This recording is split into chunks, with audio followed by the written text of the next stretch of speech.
Hi welcome back to my channel. আজকে অভির birthday আর ওর বার্থডেটা celebrate করবো বলে এই কেকটা এনেছি আর খুব ছোট্ট করে একটু সাজিয়ে রেডি করে দিয়েছি যাতে ও কেকটা কাটে। Happy birthday to you. Thank you. ছোট্ট সারপ্রাইজ, কোনো গিফট নেই এবারে, আর তুই সুস্থ হয়ে যা তবে তোকে গিফট দেবো।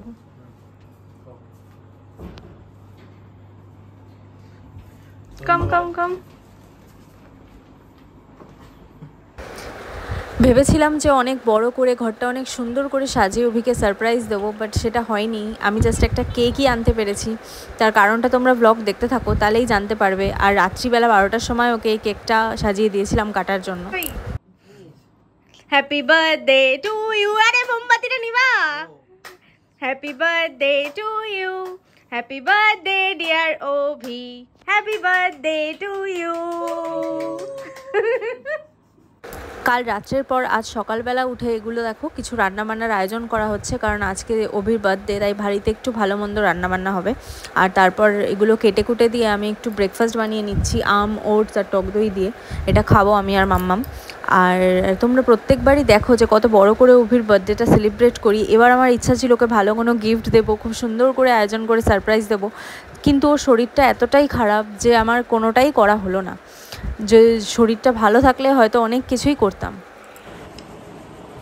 আমি এই জাস্ট স্নানটা করে এলাম, তোমাদেরকে তো এতক্ষণ ধরে দেখাচ্ছিলাম যে কালকে রাত্রিবেলা অভি কেক কেটেছে। আর তারপর আজকে সকালবেলা ঘুম থেকে উঠে ও তো চলে গেছে কাজে। আর বাড়িতে যেহেতু ওর জন্মদিন, সাথে আজকে রোববার পড়েছে ওর জন্মদিন জন্য, তাই না বাবা সকালবেলা গিয়ে দেশি মুরগি মানে চিকেন নিয়ে এসছে আর কি, দেশি মুরগি যেটা হয় ওটা। তো আজকে বাড়িতে হচ্ছে পোলাও আর দেশি মুরগির মানে মাংস, এটাই। সেরকম কিছু হাইফাই সেলিব্রেশন হবে না, বাট ঘরোয়াভাবেই বাড়িতে একটু ভালো মন্দ খাওয়া দাওয়া হবে। সন্ধ্যেবেলা একটু অভিকে ধান দুব্য দিয়ে আশীর্বাদ করবে মাম্মা, এইটুকুই হবে। আর একটা বেলাও হয়ে গেছে এটা ওটা করতে গিয়ে, তো অভিও চলে আসবে একটু বাদেই দোকান থেকে। আর তারপর এসে স্নান টান করে সবাই মিলে খাওয়া দাওয়া হবে। আর তারপর দেখা যাক সন্ধ্যেবেলা কী হয় না হয়। অ্যাকচুয়ালি সেরকম বড় করে কোনো সেলিব্রেশন বা কিছু ভালো আয়োজন করা হয়নি, কোনো প্ল্যান হয়নি। করা যেত, আজকে রোববার ছিল, বাট তাও হয়নি। কিন্তু দেখা যাক এই বাড়িতে থেকেই ঘরোয়াভাবে ওকে একটুখানি খুশি রাখার, খুশি করার আর একটু ভালোভাবে জন্মদিন কাটানোর চেষ্টাই করা হবে। তো দেখা যাক, আসুক আগে। আর আমি শ্যাম্পু করেছি, এর জন্য চুলটা পুরো ভেজা, এর জন্য একটা টপ পেঁচিয়ে রেখেছি।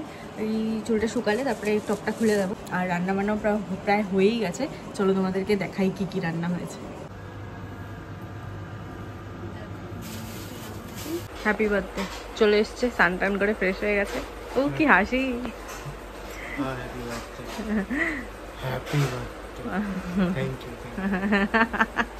চল চল খাবি চল, আজকে তোর জন্য পোলাও অ্যান্ড চিকেন।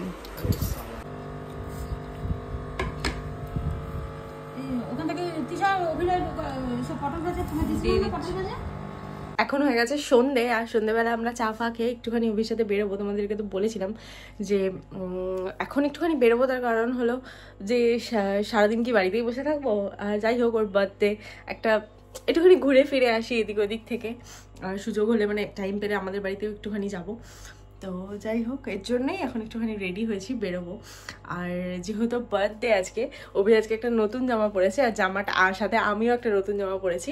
এই জামাটা অ্যাকচুয়ালি ভাই দিয়েছে আমাকে আর অভিকে। আমাকে এটা দিয়েছে, অভিকে একটা দিয়েছে। অভিকে যেরকম দিয়েছে সেম নিজের জন্য একটা কিনেছে। এখন একটা জব পেয়েছে নতুন, ভালো জবটা, মানে আগে থেকে অনেকটাই বেটার একটা জব। যেহেতু একটা ভালো জব পেয়েছে আর ফার্স্ট স্যালারি দিয়ে, মানে প্রথম যখন স্যালারি পেলো 1.5 মাস বাদে গিয়ে পুরো স্যালারিটা, তখন তাই সেই স্যালারি দিয়ে আমার জন্য, ওর জন্য আর অভির জন্য, মানে 3 জনের জন্য সেম একই টাইপের একটা করে গেঞ্জি অর্ডার করেছিল। তো এর জন্য আজকে যেহেতু অভিও পড়লো আর ও বললো তুমিও পরে নাও, তুমিও পরে নাও, এর জন্য আমিও পরে নিয়েছি। তাও দেখাচ্ছি তোমাদেরকে। আমাকে একটু মোটা মোটা লাগছে। চুপ, বারবার বলবি না। এই যে অভির এই জামাটা ভালো লাগছে অভিকেও, আর আমার পরে আমাকেও ভালো লাগছে। সব ব্লগের মধ্যে মোটা বলাটা খুব প্রয়োজন নাকি?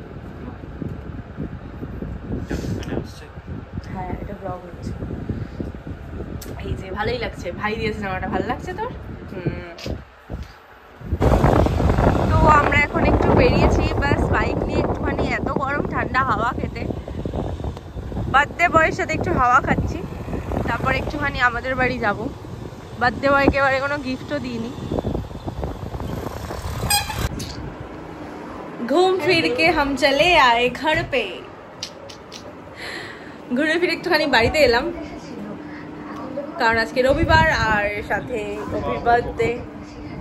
এইটা জানো আগের দিন যে ব্লগটা দেখেছো না জামাই ষষ্ঠী, সেদিনকে আমরা বাও মোমোতে গেছিলাম, এইটা নিয়ে এসছে ওরা, অভি আর বোন মিলে এইটা নিয়ে এসছে কিনা, পরেও খাবে ওরা এটাতে জুস। ও বোন জানেনি, হ্যাঁ অভি বলেছে আর বোনকে দিয়ে আনা করিয়েছে এই যে এইটা। তো এই যে বোন নিয়ে এসছে কেক অভির জন্য, কিউট মোমবাতি। তো এটাই এখন কাটা হবে কেকটা। এটা কি সুন্দর দেখ, দাঁড়া।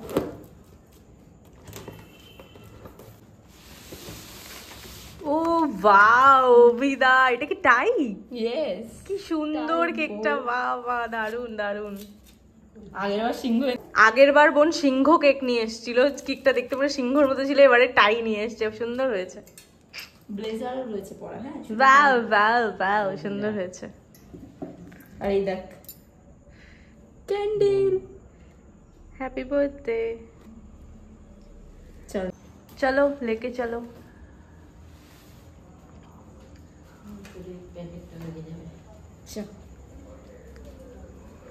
Happy birthday অভিদা। বসো ওখানটা গিয়ে। ও বাবা সুসুর করে টেবিলের সামনে চলে গেল কেক কাটবে বলে, কেমন ছেলে। হ্যাপি বার্থডে অভিদা বললো, উড়ুর করে এটা চলে গেল। মোমবাতিটা দেখেছো না তুই আমাকে এটা বল, তোকে হ্যাপি বার্থডে অভিদা বললো, তুই উঠে এখানে চলে এলি। অভিদা জানে অভিদার নেক্সট কাজ কি। এই দেশলাইট এনেছো মা? কি কিউট, একটা সুন্দর, এটা কি কিউট। এই দেখো মোমবাতিটা, হ্যাপি বার্থডে ক্যান্ডেল আসলটাই দিচ্ছিস। জ্বলে গেছে মোমবাতি। এটা 2 নাম্বার কেক। ভালো কেক খাওয়াবো আমি, ঠিক আছে? আমি নিজে বানিয়েছি কেকটা। ভাত ঢপে, বাট বললি কেন, একদিন বানাবো। হ্যাঁ বানিয়েছি, ঢপের রাজ্যে চলে গেল। চলো happy happy birthday to you, happy birthday dear Abhida, happy birthday to you. আমিও বলতে চাচ্ছিলাম happy birthday dear Abhida. Happy birthday to you. এটা দাঁড়া দাঁড়া।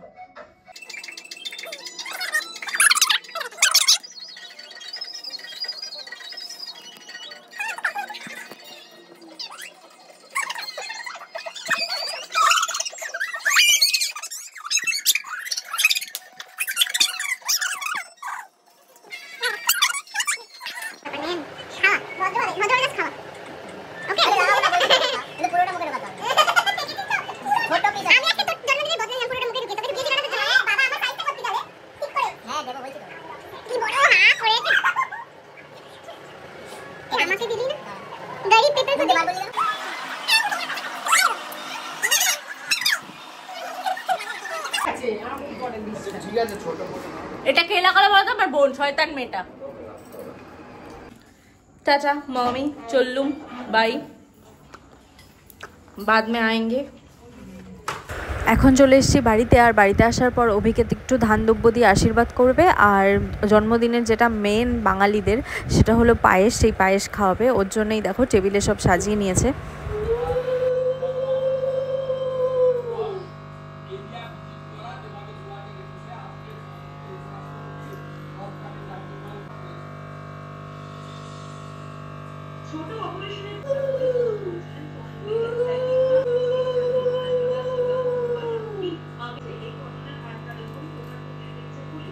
এবছরে অভির জন্মদিনটা খুব ঘরোয়াভাবেই কাটলো, কিন্তু আশা করি অভি সুস্থ হয়ে গেলে পরের বছর আমরা সবাই মিলে খুব আনন্দ করে ওর জন্মদিনটা পালন করব।